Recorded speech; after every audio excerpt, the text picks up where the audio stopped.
12 രാജ്യങ്ങൾ സന്ദർശിച്ച് ജന്മനാട്ടിലെത്തിയ നസീബിന് പൗരസ്വീകരണം നൽകി.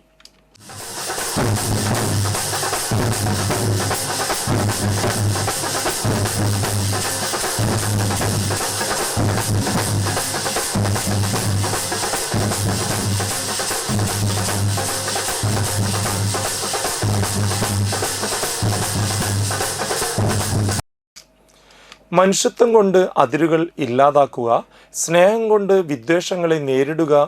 ഈ സന്ദേശം ഉയർത്തിക്കൊണ്ട് മെയ് 3 ദുബായിൽ നിന്ന് ആരംഭിച്ച യാത്ര UAE, Saudi Arabia, Jordan, Iraq, Syria, Georgia, Russia, തുർക്കി, കസാക്കിസ്ഥാൻ, ചൈന, നേപ്പാൾ വഴി ഇന്ത്യയിലെത്തിയ നസീബിന് വാടാനപ്പള്ളിയിൽ പൗരസ്വീകരണം നൽകി. സ്വീകരണ ചടങ്ങ് ഗ്രാമപഞ്ചായത്ത് പ്രസിഡന്റ് IN സുധീഷ് ഉദ്ഘാടനം ചെയ്തു. Thalikkulam block panchayat vice president CM Naushad മുഖ്യപ്രഭാഷണം നടത്തി. ഗ്രാമപഞ്ചായത്ത് vice president Hemalatha Prathapan, block panchayat അംഗം ഹസീന താജു, ഗ്രാമപഞ്ചായത്ത് അംഗങ്ങളായ CB സുനിൽകുമാർ, സുധർമ്മൻ എന്നിവർ സംസാരിച്ചു. പുതിയ തലമുറയിലെ ചെറുപ്പക്കാർക്ക് മാതൃകാപരമായ ചെറുപ്പക്കാർ എങ്ങനെ പോകുന്ന ഞാൻ ചർച്ച ചെയ്യുന്നില്ല. പക്ഷേ അവർക്ക് രാജ്യത്തിൻ്റെ യുവസമൂഹം എങ്ങനെ മാതൃകയാവണം, അതാണ് ആ ചെറുപ്പക്കാർ ഉദ്ദേശിച്ചത്.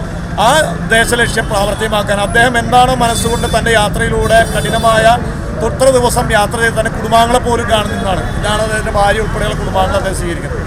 ആ ഉദ്ദേശശുദ്ധി നമ്മൾ ഓരോരുത്തരും തയ്യാറായാൽ ഒരുപാട് കാര്യങ്ങൾ നമുക്ക് നമ്മുടെ രാജ്യത്ത് ഇല്ലാതാക്കാൻ കഴിയും.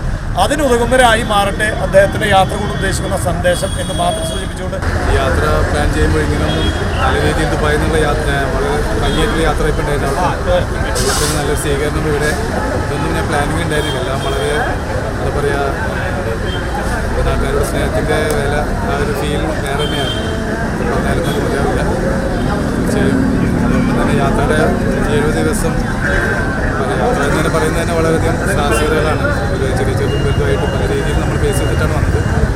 പിന്നെ ഏറ്റവും കൂടുതൽ യാത്രയിൽ കടന്നുപോയാൽ ചൈനയിലാണ് ഏറ്റവും കൂടുതൽ ബുദ്ധിമുട്ടുകളൊക്കെ ഫേസ് ചെയ്യേണ്ടത്. എന്താണെന്ന് വെച്ച് കഴിഞ്ഞാൽ യാത്രയുടേതായിട്ടുള്ള റോഡിൻ്റെ പല ബുദ്ധിമുട്ടുകളും ഹൈ റേഞ്ചും ബുദ്ധിമുട്ടുകളൊക്കെ ഫേസ് ചെയ്യേണ്ടത് ആ സമയത്താണ്. പൊതുവേ എല്ലാ ബോർഡറും കാര്യങ്ങളും എല്ലായിടത്തും ഉള്ള വെൽക്കമിങ് ഹോസ്പിറ്റാലിറ്റി എല്ലാം അടിപൊളിയായിരുന്നു. വളരെ സന്തോഷമുള്ളൊരു യാത്ര തന്നെയായിരുന്നു.